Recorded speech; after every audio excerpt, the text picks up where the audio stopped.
미국 증시가 큰 폭으로 하락했습니다. 부진했던 경제지표와 함께 연방준비제도의 양적 완화가 조기에 종료될 것이라는 우려가 악재로 작용했습니다. 의사록에 따르면 일부 연준 위원들이 고용이 정상 수준으로 돌아서기 이전에 자산 매입 속도를 늦추거나 종료해야만 한다고 제안했습니다. 다우지수는 0.77% 하락했고 나스닥 지수와 S&P 500 지수는 각각 1.53%, 1.24% 떨어졌습니다. 유럽 주요 증시가 하락 마감했습니다. 미국 연방정부의 대규모 예산 자동 삭감, 이른바 시퀘스터와 이탈리아 총선에 대한 우려가 투자 심리를 위축시켰습니다. 다만 영국 증시는 1월 실업수당 청구 건수가 전망치를 하회했다는 소식에 상승 마감했습니다. 영국은 0.26% 상승한 반면 프랑스와 독일은 각각 0.69%, 0.3% 하락했습니다. 지난달 열린 연방준비제도의 공개시장위원회에서 일부 위원들이 현재 양적 완화 조치에 변화를 줄 준비를 해야 한다고 주장했습니다. 현재 연준은 7.9%인 실업률이 뚜렷하게 개선되는 시점까지 자산 매입을 지속한다는 입장을 고수하고 있지만 양적 완화 규모를 줄이거나 예상보다 조기에 이를 종료해야 한다는 반대 여론이 싹트고 있는 것으로 보입니다. 회의에서 일부 위원들은 경제 전망이 변하고 있고 자산 매입에 따른 효과가 과거와 달라지고 있다며 현재 자산 매입 규모와 속도에 변화를 준 준비를 해야 한다고 강조했습니다. 미국의 지난달 생산자 물가가 전월 대비 0.2% 상승하며 넉 달 만에 처음으로 상승세로 돌아섰습니다. 곡물 가격 상승에 따른 것이지만 근원 물가는 여전히 안정적인 만큼 인플레이션 우려는 크지 않아 보입니다. 반면 지난달 미국의 신규 주택 착공은 전월 대비 8.4% 감소하며 예상외의 부진을 보여 부동산 경기 회복세가 다소 주춤거리는 것으로 확인됐습니다.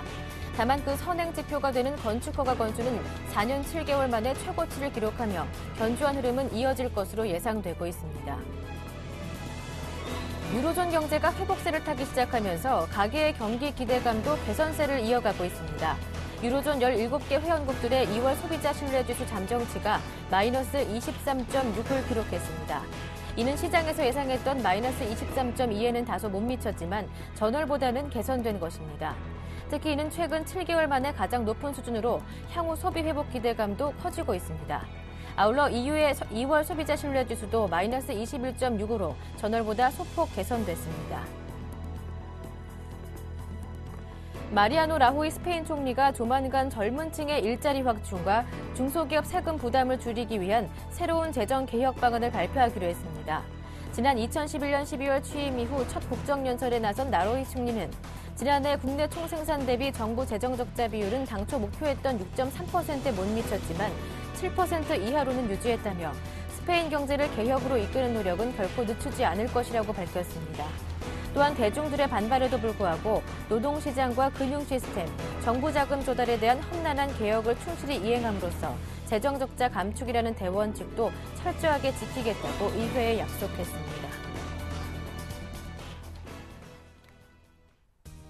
안녕하세요. 굿모닝 대박 예감 김보람입니다. 어제 코스피는 2% 가까이 오르면서 2024의 거래를 마감했죠. 올 들어 한 달 만에 2,000선을 넘은 것이고요. 또 올 들어 가장 높은 상승률이었다고 합니다. 외국인들의 매수도 올 들어 가장 큰 폭이었다고 하는데요. 5,800억 원 순매수를 기록했었죠. 코스닥도 외국인 기관의 매수에 엿새 연속 오르면서 어제는 525포인트로 마감됐습니다. 최근 원달러 환율도 1,080원 선에서 안정화되는 모습을 보여주고 있는데요. 하지만 앞서 마감된 미국 증시와 유럽 증시는 모두 하락 마감했습니다. FOMC 의사록에서 양적 완화를 놓고 또 한 번 찬반 양론이 격하게 벌어지고 있는 상황이고요. 주택 지표가 예상을 밑돈 것도 이유가 됐습니다. 그런 가운데 2차선을 회복한 이후 국내 증시 상승 지속 여부에 증권가의 의견은 달라지고 있는데요. 글로벌 증시가 오늘 국내 증시 방향에 어떠한 영향을 미칠 것인지 자세하게 확인해 보겠습니다. 굿모닝 대박 예감 1부 시작합니다.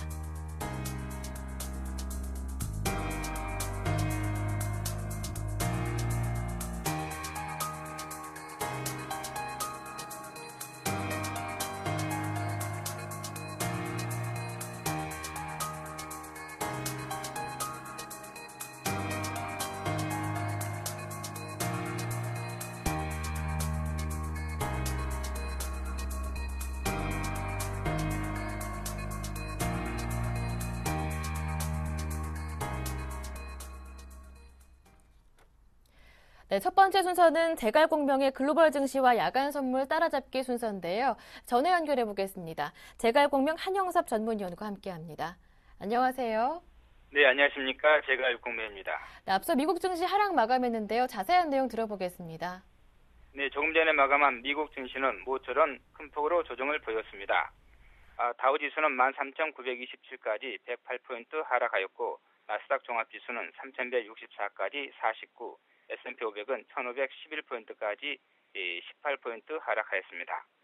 시초가 부하권 출발하였으나 앞서 마감한 유럽 증시가 영국을 제외하고 대부분 하락하였고, 연방준비은행의 양적 완화 조기 마감 논란으로 낙폭을 키우면서 당일 저가 부근에 마쳤습니다.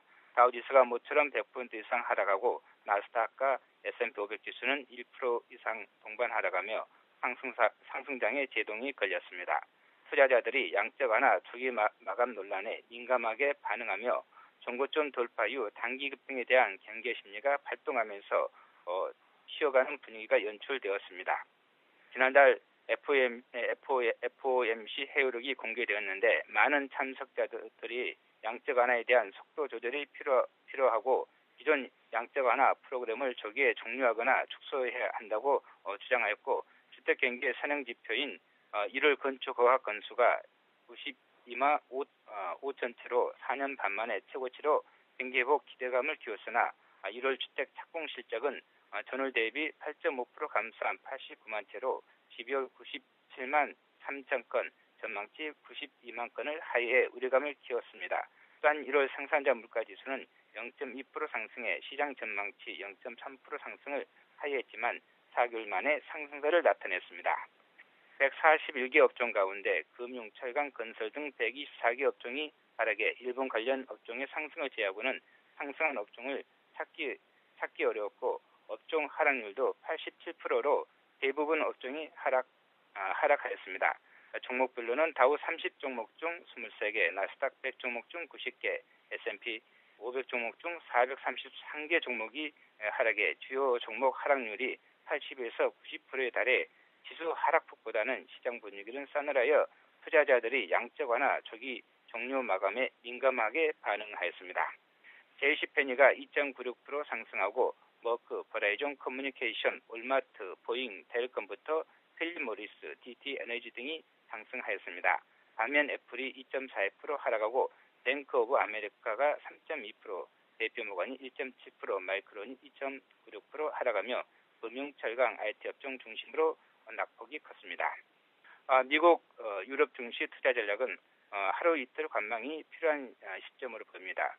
미국 증시가 모처럼 큰 폭 조정이 전개되어 단기 급등한 점을 고려하면 추가 조정 가능성도 배제할 수 없지만 전반적인 트렌드는 여전히 상승 추세가 지속되고 있으니 긍정적 관점을 당장 버릴 이유는 없을 것입니다. 다만 모처럼 큰 폭 조정이 나타났고 기술적으로도 여기서 상승세가 지속돼야 할 위치이기 때문에 한 템포 쉬면서 하루 이틀 좀 더 지켜본 후 액션을 취해도 나쁘지 않을 것입니다.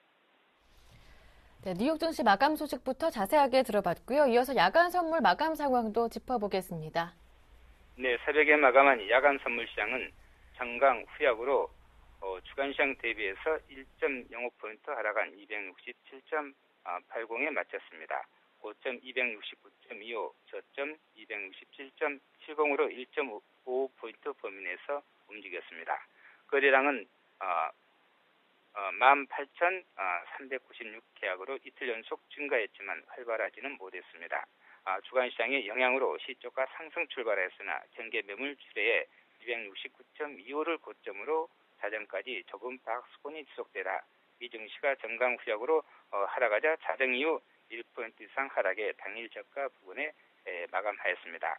개인이 425계약 매수하고 외국인이 402계약, 기관이 21계약 매도하며 오랜만에 개인은 매수대 외국인과 기관은 매도가 새 대결을 벌였습니다.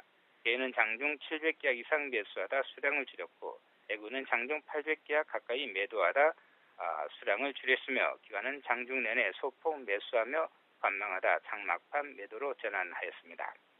야간 옵션 시장은 선물 하락으로 콜은 10에서 30% 하락하고 풋은 10에서 20% 상승하였습니다. 선물 주세 출렁이므로 이틀 연속 야간 옵션 가격 변동성이 증가하였습니다. 선물지수가 장각 후약을 보이면서 콜은 시초가를 고점으로 최저치 부근에 마쳤고 풋은 시초가를 저점으로 최고가 부근에 마감하였습니다.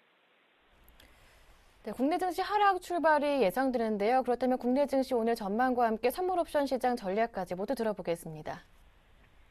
네, 우선 전일 국내 증시는 시초가 갭상승 출발에 1995포인트를 저점으로 해서 프로그램 매수를 앞세운 기관과 외국인들의 쌍끌이 매수로 장중 내내 급등세가 전개되어 종합지수 2000포인트를 넘어 2024포인트까지 38포인트 폭등하였습니다. 모처럼 콜옵션이 저점 대비해서 3배 이상 폭등하고 풋옵션은 급나가는 변동성 장세가 전개되었습니다. 삼성전자, 현대자동차, 현대중공업, 포스코, SK하이닉스, 한국가스공사, 한국전력, 삼성증권, 대우조선해양, 삼성중공업, BS금융지주, 현대산업개발 등 전기전자, 자동차, 철강, 조선, 전기가스, 금융, 건설업종 등 중심으로 폭등하였습니다. 국내 증시가 박스권 저항선인 2000포인트와 2020포인트, 선물지수로 265와 268포인트를 돌파하며 전고점 2040포인트와 2050포인트 저항선을 남겨두고 있어 부담이 될 수 있겠으나 전반적인 시장상이 전고점을 돌파하며 1050을 넘어 종합지수 2100, 선물지수 선물지수 280포인트까지도 상승이 가능할 것으로 보입니다. 현물은 상기 위에 언급한 업종 대표주 중심으로 공략하고 선물옵션 또한 270을 넘어 275포인트 돌파에 대비해 긍정적 관점에서 대응할 것을 제시하겠습니다. 오늘 시장은 시초가 하락 출발 후 종합지수 2015, 선물지수 267.5포인트 전후를 지선으로 종합지수 2030, 선물지수 270포인트 회복을 시도할 것으로 전망되고 있습니다. 대응 전략은 장 초반 선물지수가 하락할 경우 267.5포인트 전후에 매수해 상승 시 선물지수 270포인트 전에서 청산하는 긍정적 관점에서 매수로 대응할 것을 말씀드리겠습니다. 금일 저점은 종합지수 2015, 선물지수 267.5, 고점은 종합지수 2035, 선물지수 271포인트를 제시하며 하락 시 시선은 선물지수 267포인트, 상승 시 저항선은 선물지수 272포인트를 제시하며 최대 변동폭은 선물로 하한선 267에서 상한선 273포인트를 제시하겠습니다. 옵션 매매 전략은 풋 매도 또는 콜 매수 또는 강세 콜 스프레드 플러스 풋 매도 또는 크리스마스 트리 콜 매도 플러스 풋 매도 전략을 제시하겠습니다. 풋 매도와 콜 매수는 전일과 똑같은데 풋 매도는 지수가 상승하거나 변동성 축소되는 부합권일 때 유리하고 콜 매수는 지수가 상승하고 변동성 증가할 때 유리하며 강세 콜 스프레드 플러스 풋 매도는 콜 내가격 한계약 매수에 등가격 한계약 매도 플러스 풋 매도로 지수가 상승하거나 변동성 중립으로 지수가 큰 폭 하락만 하지 않으면 특히 상승 시 안정적인 수익이 가능하다 할 수 있겠습니다. 또한 크리스마스 트리 콜 매도 플러스 풋 매도란 콜 내가격 매도 한계약에 등가격 매수 한계약 플러스 여가격 매수 한계약에 여기다가 풋 매도를 추가하는 것으로 지수가 큰 폭 상승하며 변동성이 확대될수록 수익이 극대화되는 전략이라 할 수 있겠습니다. 네, 전략까지 자세하게 들어봤습니다. 말씀 잘 들었습니다. 고맙습니다. 네, 감사합니다. 네, 지금까지 제갈공명 한영섭 전문위원과 함께했습니다.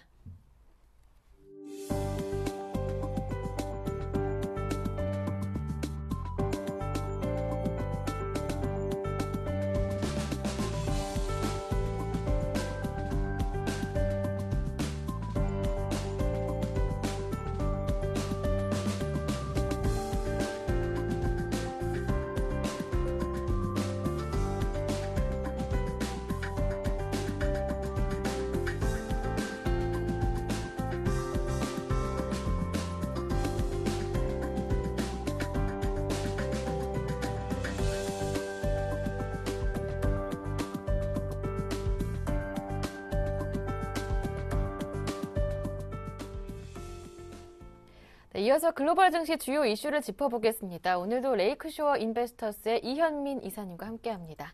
안녕하세요. 안녕하십니까. 네, 이달 말로 다가온 미국 재정지출 합의 협상이 여전히 가닥을 잡지 못하고 있어요. 이것부터 한번 자세하게 들어볼게요. 그렇습니다. 네. 최근에 뉴욕 이슈가 조금 좀 줄어든 그런 흐름인데요. 예.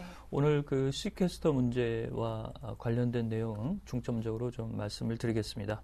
이달 말까지 양당이 합의키로 한 이른바 재정지출 삭감 논의가 진전이 나오지 못하고 있는 상황입니다. 대통령의 날 이른바 프레지던트 데이 이후에 오바마 대통령이 기자회견을 가졌지만 양당이 이에 대해서 합의를 촉구한 그런 내용입니다. 그렇지만 양당이 구체적인 안에 대해서 여전히 불확실한 부분이 남아있기 때문에 다음 주까지 이 내용이 합의에 이를 수 있을까 시장이 좀 우려가 높아지는 그런 흐름이라고 볼 수가 있겠습니다. 최근에 그나마 진전이 된 부분은 심슨 앤 보울안인데요. 공화당 전 의원인 앨런 심슨과 어스킨 볼즈 전 민주당 의원이 이 내용을 내놨습니다. 이 두 의원은 재정과 예산안의 내용을 논의하는 슈퍼위원회 소속으로 그동안 노장의 의원으로 이런 부분의 해결책을 많이 제출했던 의원이라고 볼 수가 있겠습니다. 이 심슨 앤 보울안은 2조 4천억 달러의 재정지출 삭감안을 내놓고 있는데요. 오바마 대통령은 1조 5천억 달러의 삭감안을 내놓고 있고 공화당은 4조 달러의 삭감안을 주장하고 있는 상태입니다. 오늘 새벽에 존 베이너 공화당 하원 의장은 오바마 대통령이 구체안을 내놓지 못하고 있다라고 비판을 했는데요. 양당이 절충안에서 현재 눈높이를 낮추지 못하고 있는 점, 이런 점이 합의의 걸림돌이라고 볼 수가 있겠습니다. 네. 양당 국방위원회 소속 의원들의 정부 지출 삭감 반대 의견 접근도 있었는데 진전은 별로 없었어요. 그렇습니다. 어떻게 보면 많은 부분을 이 국방위원회 소속 의원들이 키를 쥐고 있다라고 볼 수가 있겠습니다. 이렇게 말씀드리는 원인은 이 재정지출 삭감의 절반 정도가 원안대로라면 국방비에서 삭감이 되기 때문에 국방위원회 소속 의원들이 아이디어와 구체안을 좀 진전하는 그런 분위기로 나와야 이런 그 논의가 좀 활발할 텐데요. 이 재정지출 감축에 대해서 연장에 대해서는 양당 모두 국방위원회 소속 의원들이 합의를 하고 있지만 구체적인 마련은 진전이 없는 상태입니다. 앞서 말씀드린 심슨 앤 보울안은 그 골자로 볼 때 메디케어와 메디케이드, 이른바 노령자 건강보험과 저소득층 건강보험에서 6천억 달러를 삭감하고 조세 감면 종료를 통해서 6천억 달러를 추가적으로 이를 보전한 그런 흐름이라고 볼 수가 있겠습니다. 이래서 1조 2천억을 여기서 재정 지출을 줄이고 재량적 지출을 통해서 추가적으로 1조 2천억을 삭감해서 2조 4천억 달러를 만들자라는 내용인데요. 그렇지만 오바마 대통령은 대통령 취임 연설에서도 이른바 오바마 케어의 삭감을 원치 않고 있기 때문에 민주당에서도 좀 달갑지 않은 그런 흐름이라고 볼 수가 있겠습니다. 따라서 이 국방 분야의 내용이 그대로 원안대로 삭감이 된다고 한다면 10년에 걸쳐서 1조 2천억 달러의 재정 지출이 삭감이 되고 이의 절반인 6천억 달러가 국방비에서 삭감되는 그런 흐름이라고 볼 수가 있겠습니다. 실제로 이 시퀘스터가 이달 말까지 합의가 되지 않는다면 정부의 공무원 일자리가 줄어들고 이는 주택과 민간 부분에도 부정적 여파가 있을 것으로 보입니다. 특히 오바마 대통령이 강조하는 부분은 50만 명 이상의 일자리가 줄어들 것을 현재 염려하는 부분인데요. 이렇게 되면 실업률이 0.3%의 부정적 효과가 있어서 1월 실업률 7.9%에서 올해 말 8.2%까지 올라갈 수 있는 부정적 여파가 있을 것으로 보입니다.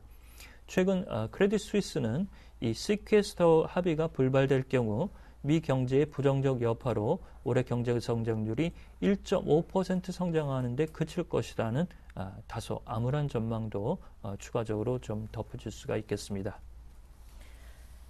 역시 양당의 의견은 이 증세 문제에서 부딪히는 것 같은데 결국 타결은 물 건너가게 되는 건가요? 어떻게 보십니까? 이번 주말이 이제 고비가 될 것으로 네. 보입니다.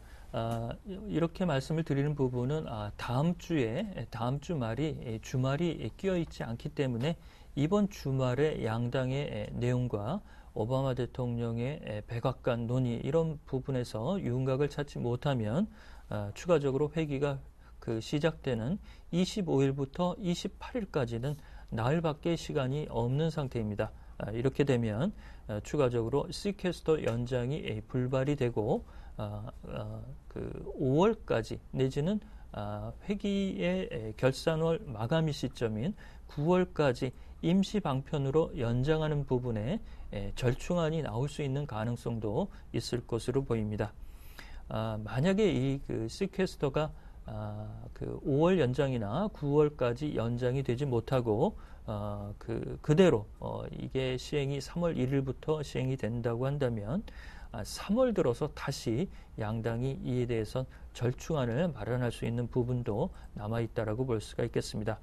그렇지만 존 베이너 공화당 의원이 밝힌 바와 같이 이렇게 여론몰이로 민주당이 공화당의 합의를 종용하는 이런 상태에서는 받아들일 수 없다라고 계속 얘기를 하고 있어서 이번 진통이 이번 주 말에 양당의 합의가 나오지 않을 경우 예상보다는 조금 뉴욕 증시에 부정적 여파가 있을 것으로 볼 수가 있겠습니다.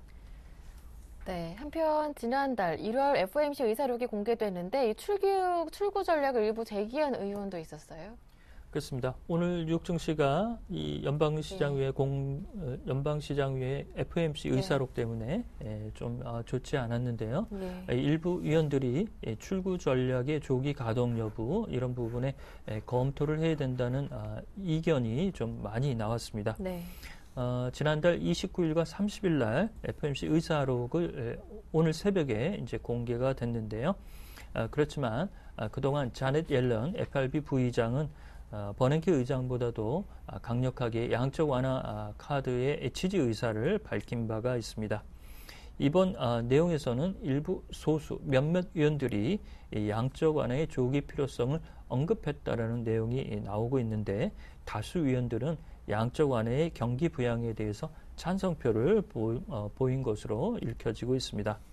이번 연방은행 연방시장위원회 의사록 공개에서는 지난달 FOMC 회의 이후에 버냉키 의장이 기자회견이 예정이 없었기 때문에 이 의사록의 내용만 가지고 이를 들여다볼 수밖에 없는 수준인데요. 다음 달 3월 19일과 20일에도 이런 불편한 심기와 몇몇 위원들의 주장은 여전할 것으로 볼 수가 있겠습니다. 네, 이번 FOMC 의사록에서 보니까 경기 판단은 좀 개선됐다고요.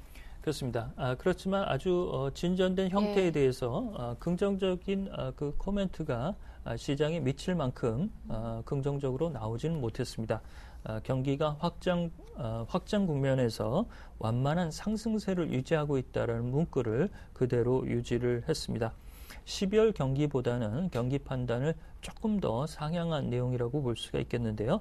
그렇지만 1월 FOMC 의사록에서는 여전히 몇몇 의원들이 양적 완화의 조기 종료 필요성 이런 부분이 많이 거론이 된 것으로 언론에서 이를 받아들이는 그런 흐름이라고 볼 수가 있겠습니다.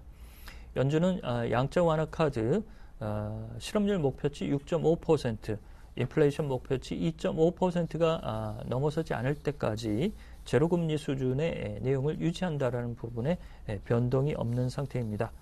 최근 채권 매입 축소나 출구 전략 마련 이런 쪽에 내용을 흘리고 있는 이른바 샌드라 피아날토 클리블랜드 연은 총재는 올해 그 연준 위원 중에 의결권이 없다는 측면에서 보면 언론에서는 이제 부각이 많이 되고 있지만 실제적으로 의결권에 영향력은 없다라고 볼 수가 있겠습니다. 네, 그렇다면 향후 연준의 양적 완화 조기 종료 가능성은 어느 정도입니까? 제가 개인적인 사견을 본다고 한다면 큰 변동은 올해 없을 것으로 볼 수가 있겠습니다. 올해 이제 내년 1월에 버냉키 의장이 임기 말 종료가 되는데요. 이때까지는 양적 완화 카드 그 불분명한 이런 논란이 좀 있겠지만 네. 현재 시퀘스터 문제가 합의가 되지 않고 있기 때문에 이 부분이 그 미국 경제에 미칠 부정적 여파를 연준 위원들이 이미 계산을 충분히 하고 있는 것으로 볼 수가 있겠습니다. 다만 매파적인 성향의 의원들의 내용들이 올해 내내 상반기 내내 언론에서 이른바 자기 목소리를 계속적으로 높일 수 있는 부분은 있기 때문에 이 내용이 뉴욕 증시에는 부정적 영향은 좀 있을 것으로 볼 수가 있겠습니다. 당장 이달 말까지 시퀘스터 연장이 불발될 경우 양적 완화 카드의 연준의 강력한 목소리가 재차 지속적으로 나올 수 있는 부분이 많다라고 볼 수가 있겠고요. 현재 연준이 가져가고 있는 국채 매입 매월 450억 달러와 이른바 모기지 담보부 증권 400억 달러 합쳐서 850억 달러의 연준의 자산 매입 프로그램은 꾸준하게 현재까지 유지되고 있는 부분을 다수 위원들이 이를 지지했다는 점, 이런 점을 좀 특징으로 마지막으로 말씀을 드리겠습니다. 네. 말씀 잘 들었습니다. 지금까지 레이크쇼어 인베스터스의 이현민 이사님과 함께했습니다. 고맙습니다.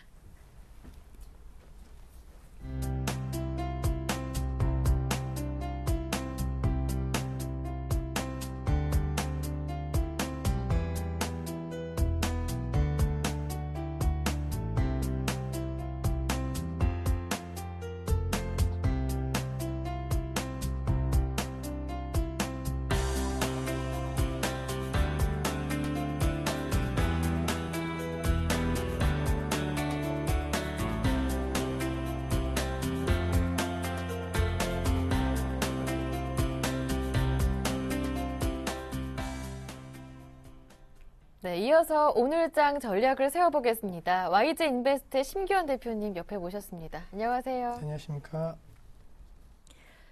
네, 전일장 정리부터 해봐야겠습니다. 어제 코스피가 2,000선을 뛰어넘었습니다. 한 달여 만에 보는 지수대인데요. 2,024포인트에 마감됐고 상승폭도 올 들어 최고였고 외국인의 순매수세도 올 들어 최고 규모였다고 합니다. 덩치 큰 종목들이 많이 올랐더라고요. 삼성전자가 3% 이상 올랐었고요. 현대, 기아차 이렇게 IT 자동차 많이 올랐는데요. 어제장 정리부터 부탁드릴게요. 네, 우선 어제장 같은 경우는 말씀해 주셨던 대로 큰 폭의 상승 그리고 시간이 지날수록 그 상승 탄력도가 높아짐에 따라 갖고 상당히 어제장 흐름 상당히 좋은 흐름 속에서 마감을 했다라고 정리해 드릴 수가 있겠습니다. 지수는 38.81포인트, 1.95%, 2% 가까운 급등세 보이면서 2024.64에서 마감했다라는 거 2,000선에 대한 부담감을 딛고 그리고 2,000선 이후에 대한 매수력이 더욱더 확대되고 있다는 것을 확인해 줬다는 거 상당히 긍정적이었다라고 정리해 드릴 수가 있겠습니다. 또한 수급적인 측면 3대 수급 주체가 상당히 좀 강한 모습 보이는데 개인은 팔았습니다. 하지만은 외국인과 기관 그리고 프로그램 매수 쪽에서 대형 매수세가 유입되면서 말씀해 주셨던 대로 대형주 중심의 장세 흐름이 어제장에서는 나타났다라고 정리해 드릴 수가 있겠고 오래간만에 전차군단 중심으로 해서 큰 폭의 상승 흐름 보였습니다. 또한 경기 민감 업종군들에 대해서도 대형주들 한 3에서 5%대 급등 흐름 보이면서 지수 상승을 견인해주는 모습 보였고 특징주라고 한다면 LG 디스플레이 IT 업종에 대한 상승 흐름도 물론 눈에 띄었지만은 지금 시점 실적 개선 기대감으로써 5% 넘는 급등 흐름 보였다는 거 최근에 설비 투자와 관련된 부분에 있어서 이슈가 되고 있고 실적도 바닥을 다지고 있다는 측면에 있어서 기대감 작용했다라고 정리해 드릴 수가 있겠고 코스닥 같은 경우에도 상승 흐름 보였습니다. 물론 코스피에 비해서 그 상승 탄력도는 약간은 낮아졌지만은 그동안은 상승 랠리를 계속적으로 이어갔다라는 거 0.6%대 상승 흐름도 상당히 강했다라고 정리해 드릴 수가 있겠고 525.69에서 마감하는 모습 보였습니다. 또한 특징적인 거 여러 가지 업종군에 대한 상승 흐름이 어느 정도 집중되는 모습이 아니었고 역시나 IT라든가 게임 그동안 강했던 업종과 종목 쪽으로 계속적인 상승 흐름 보였다라는 거, 그리고 IT 같은 경우에도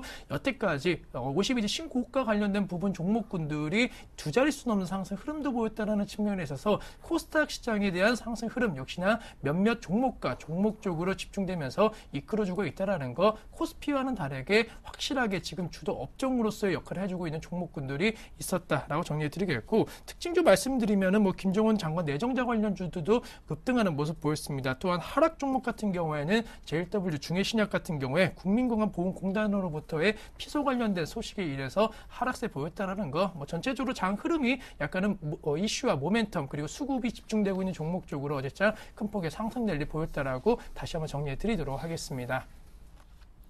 네, 이렇게 특징 종목들까지 모두 살펴봤고요. 이어서 오늘 국내 증시 영향을 줄 체크 포인트 어떤 것들이 있겠습니까? 네, 우선은 뭐 가장 중요한 게 수급입니다. 아무래도 최근에 장 흐름이 약간 수급적인 측면에 있어서 어느 정도 영향력을 상당히 많이 받고 있는 것이기 때문에 수급에 대한 개선 기대가 오늘장에서도 이어질지에 대해서 한번 보자라고 정리해 드릴 수가 있겠고, 외국인 사실 어제장 이전까지는 약간은 매수세가 유입되었지만 그 매수폭이 상당히 좀 미미하기 때문에 약간은 불안감 컸지만 어제장을 계기로 해갖고 외국인들의 매수 기조에 대한 확신이 어느 정도 들 수 있는지 오늘장이 시험대가 될 수 있을 것으로 판단되고 있습니다. 미국에서의 급락이 나왔기 때문에 외국인들의 매매 패턴 어떻게 되는지 한번 체크해 보자라고 정리해 드릴 수가 있겠고, 또한 이탈리아 총선 관련된 부분에 있어서 불확실성 여부가 상당히 중요할 것으로 판단되고 있는데, 아직까지는 이탈리아 관련된 정치적인 리스크가 우리 시장에 있어서 크게 영향은 주진 않을 것으로 판단되고 있습니다. 하지만은 주 후반으로 갈수록 그러한 우려감이 나타날 수 있다라는 거, 차익 매물을 나타낼 수 있는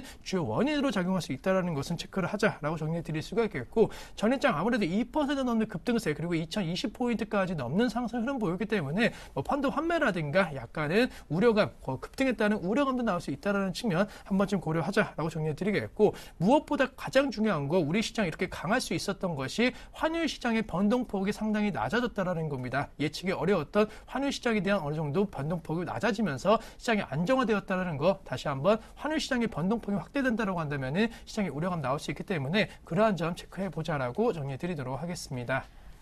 네, 지수가 2,000선을 뛰어넘는 가운데 이제 외국인의 매수 지속 여부 확인하시고요. 투신의 매물출에도 한번 유념 있게 보시길 바랍니다. 또 이탈리아의 정치적 리스크가 주 후반에 차익 매물의 빌미로 작용할 수 있기 때문에 이 점도 체크하시라 말씀해 주셨고요. 다만 환율이 안정화되고 있는 부분은 긍정적이다라고 정리해 주셨습니다. 네, 그렇다면 전략은 어떻게 세워보면 좋을지 자세하게 이어서 들어볼게요. 네, 우선은 뭐 사실 지금 지수가 2024포인트까지 올라왔는데 완전히 2,000포인트를 지지했다라고 보기는 좀 어려울 것으로 판단되고 있습니다. 따라서 몇 개월 연속적으로 2,000포인트에 대한 지지 라인을 확인하셔야 된다라고 정리해 드릴 수가 있겠고, 오늘장 약간 어느 정도 조정세가 나온다라고 한다면은 그 확인 과정은 더욱더 어려워지고 그리고 약간의 시간이 길어질 가능성이 있을 것으로 판단되고 있기 때문에 정확하게 지수에 대한 확인 시간을 두고 체크하자라고 정리해 드리겠고, 증권업종에 대한 반등 강도가 계속적으로 이루어지느냐가 지수의 방향성은 어느 정도 좀 보여주는 지표가 될 가능성 상당히 높을 것으로 판단되고 있습니다. 자, 2,000포인트를 넘어서는 과정 속에서 이 증권업종 단기 반등에 대한 모색을 하였고, 거래대금은 줄었지만은 그래도 어쨌든 간에 이 지수 상승에 대한 그 기대감을 그대로 반영했다라는 거 쭉 이어져야지만이 거래대금도 늘어날 수 있다라는 것은 어느 정도 보여줄 수 있을 것으로 판단되고 있기 때문에 증권업종이 살아나기 위해서는 거래대금이 증가하고 그리고 거래대금이 증가해야지만이 약간의 지수의 안정화된 상승 흐름을 기대할 수 있다라는 거 꼭 기억을 하자라고 정리해 드리겠고, IT 업종, 특히나 부품 관련된 부분에 있어서 사실 지금 시점 급등세가 계속적으로 이루어지고 있습니다. 사실 어제장 같은 경우에는 약간의 이제는 과열 양상에 대한 우려감이 조금씩 나오고 있다라는 거, 그동안 주 초반 같은 경우에는 계속적인 상승 랠리를 기대를 할 수 있었지만은 약간은 지금부터는 분할 매도하시는 관점 대응 전략이 필요하지 않을까라고 정리해드리면서, 수익이 단기간에 급등하신 분들 같은 경우에는 이제는 좀 차익 실현을 하셔갖고 어느 정도 현금화하고 그리고 지수 하락 시에 그 하락폭을 좀 줄여보자라고 드리겠고, 주 후반 같은 경우는 약간 쉬어가는 장세의 흐름이 나타날 가능성이 상당히 높을 것으로 판단되고 있습니다. 따라서 목요일장 그리고 금요일장 같은 경우에는 약간은 좀 쉬어갈 수 있다라는 거, 이번 주 어느 정도 수익이 극대화됐다라고 한다면은 다음 주를 준비하시는 전략이 좀 필요할 수 있다라는 거, 이번 주는 약간은 수익을 창출하는 그러한 시점에 있어서 주 후반 전략을 세워보자라고 정리해 드리도록 하겠습니다. 네.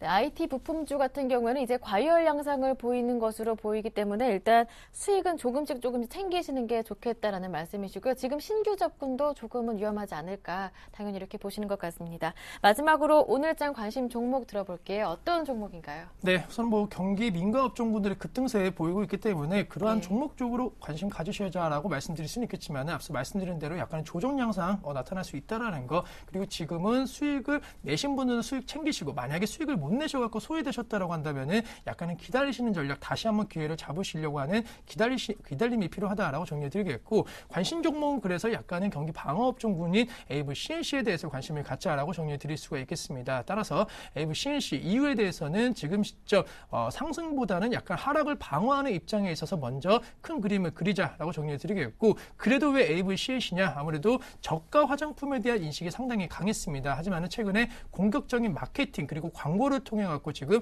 저가 화장품 이미지를 개선하려고 하는 약간은 중고가에 대한 이미지로 현재 탈바꿈하려고 하는 노력들이 나오고 있다라는 거, 충분히 기업에 대한 성장 가치 기대가 높아질 수 있을 것으로 판단되고 있고, 최근에 제품 중에 몇몇 제품군들의 판매 호조가 상당히 좀 강세 흐름 보이고 있습니다. 약간은 과거 트렌드였던 여러 가지 해외 그러한 제품들에 있어서 국내 제품에 대한 영향력이 많이 적었는데, 최근에는 이 AVCNC 제품을 통해 갖고 약간은 국내적인 그런 이벤트적인 어느 정도 판매 호조에 대한 기대감 작용할 수 있다라는 거, 실적 개선 기대감으로 한번 접근해 보자라고 정리해 드리겠고, 매수가 같은 경우에는 어제 전 종가 부분인 약 71,500원 부분에서는 충분히 매수가 가능할 수 있을 것으로 판단되고 있습니다. 따라서 지금 매수하신다라고 한다면은 시장의 상승 흐름이 약간 저해된다라고 한다면 다음 주 중반까지 충분히 목표가 73,000원대까지는 도달할 수 있을 것으로 판단되고 있고, 손절가 같은 경우에는 뭐 7만 원만 이탈되지 않는다라고 한다면 앞서 말씀드렸던 대로 큰 폭의 하락은 없을 것으로 예상이 되고 있다라는 거, 하방 경직성을 겸비하고 그리고 매출에 대한 기대감이 높아질 수 있는 AVCNC에 대해서 목표가 73,000원으로 이번 주 한번 공략을 해보는 것이 어떤가라고 정리해 드리도록 하겠습니다.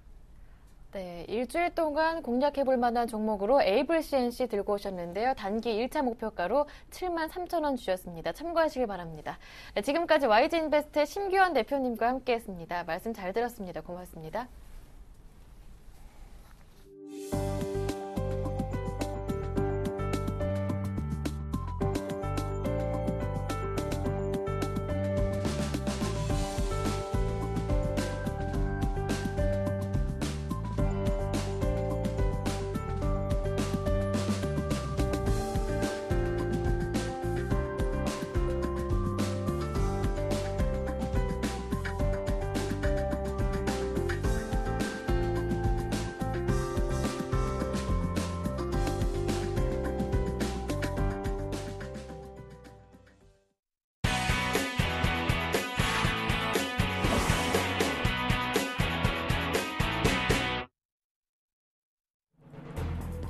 (2월 21일) 목요일 이슈앤이슈 주요 소식입니다. 박근혜 대통령 당선인이 환율에 대한 선제 대응 의지를 밝혔습니다. 박 당선인은 기업이 손해를 보지 않도록 선제적이고 효과적으로 대응해 나갈 것이라며 일본의 엔저 정책에 대한 입장을 표명했습니다. 은행 대출자가 부담한 근저당권 설정 비용을 은행이 반환하는 법원의 첫 판결이 나왔습니다.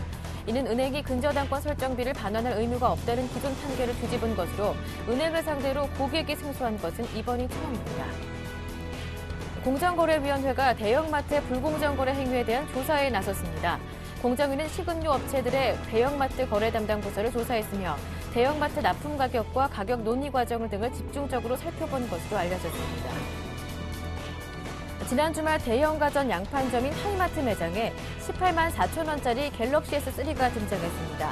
온라인으로 과도한 보조금을 주는 사례를 신고하면 포상금을 주는 이른바 폰파라츠 제도의 풍선 효과 때문입니다.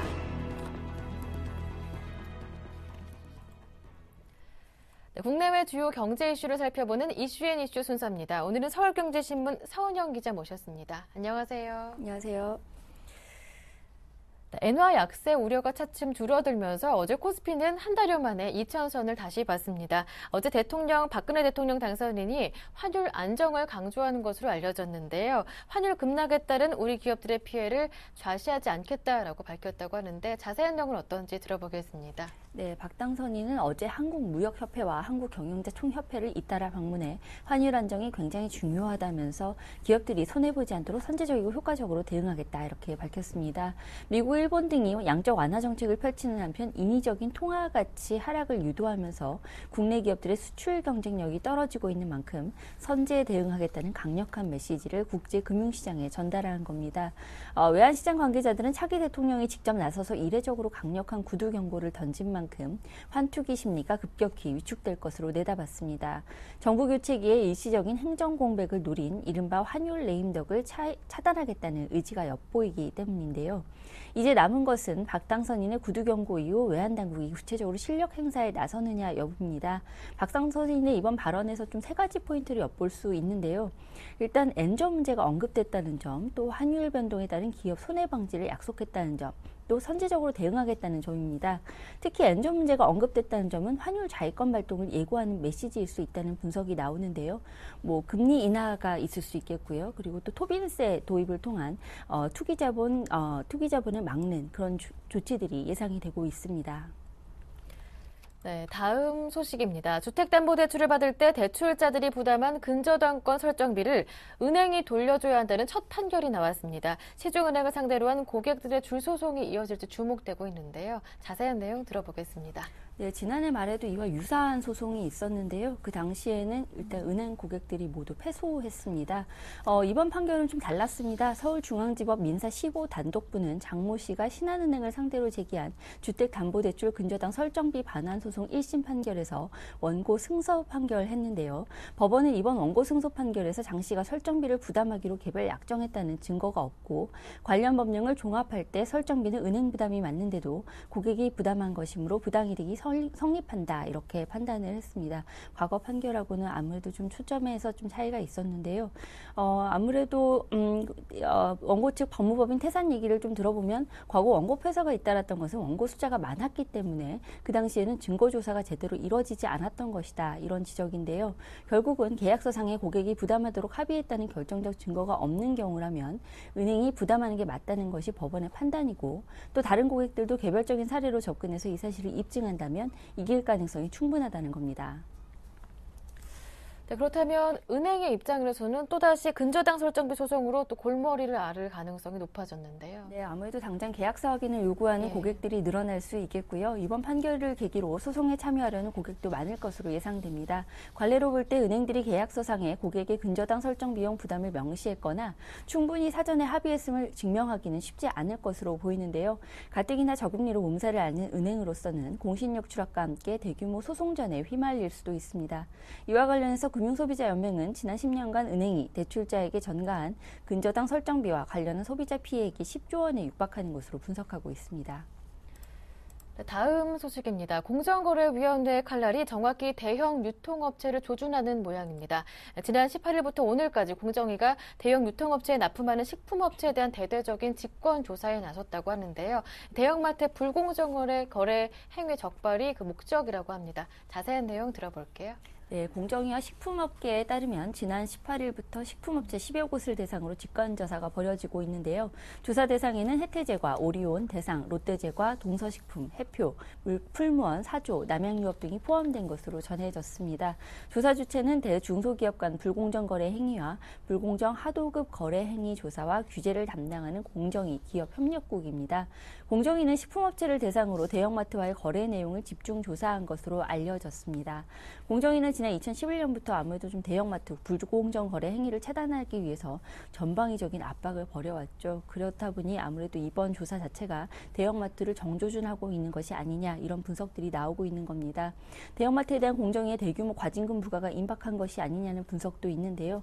판촉사원 인건비 부담 전가, 또 다른 유통업자와의 거래 방해 행위 등에 대한 과징금을 부과할 수 있도록 한 대규모 유통사업법이 지난해 시행됨에 따라 공정위는 대형마트의 불공정 거래 행위에 대해서 또 전방위적인 조사를 벌여왔습니다. 과징금 부과 대상은 이마트, 홈플러스 등 3-4곳에 이르는 것으로 알려졌습니다. 네. 다음 내용입니다. 18만 원짜리 갤럭시 S3가 다시 등장했다고 합니다. 지난 9월 반짝 나타나서 이동통신 3사 영업정지로 초래했던 보조금 대란 현상이 최근 대형 가전 양판점을 중심으로 재현되고 있다고 하는데요. 자세한 내용 들어볼게요. 네, 지난 주말 대형 가전 양판점인 하이마트에 18만 4천 원짜리 갤럭시 S3가 등장했습니다. 지난해 18만 4천 원짜리 제품 나와서 상당히 선풍적인 인기 끌었던 적이 있었죠. 또 최근에는 삼성 디지털 프라자에도 갤럭시 S3가 18만 4천 원에 팔렸는데요. 출고가가 90만 원대라는 점을 감안하면 보조금이 70만 원 이상이 지급되고 있어서 명백한 불법 보조금입니다. 이동통신사 대리점 판매점과 온라인 쇼핑몰을 중심으로 벌어져 온 보조금 경쟁이 양판점까지 확대된 건데요. 업계에서는 이 같은 현상이 소위 폰파라치 제도 도입으로 인한 풍선 효과인 것으로 분석하고 있습니다. 폰파라치 제도는 온라인에서 보조금 과열 경쟁이 이어지자 한국정보통신진흥협회가 지난달부터 실시한 신고 포상제입니다. 누구든 과도한 보조금이 지급되는 사례를 신고하면 포상금을 받을 수 있게 되면서 온라인에서의 보조금 경쟁이 주춤해진 건데요. 지난 1월부터 순차적으로 영업정지를 실시하고 있는 이동통신 3사는 영업정지 때문에 오히려 더 과열 경쟁을 벌이고 있는 상황입니다. 영업정지 기간 동안에는 신규 가입자를 유치할 수 없지만 최근 한국통신사업자연합회가 집계하는 이동통신사 간 번호이동 건수는 지난달 116만 건을 넘어서면서 12월과 비슷한 수준을 보였습니다. 이 정도면 과열 양상인데요. 아무래도 좀 풍선 효과가 이어지는 것이 아니냐 이런 분석들이 제기되고 있는 이유입니다. 네, 말씀 잘 들었습니다. 지금까지 서울경제신문 서은영 기자와 함께했습니다. 고맙습니다. 네, 굿모닝 대박예감 1부 순서는 여기에서 마무리 짓겠습니다. 저는 잠시 뒤 2부로 오겠습니다. 고맙습니다.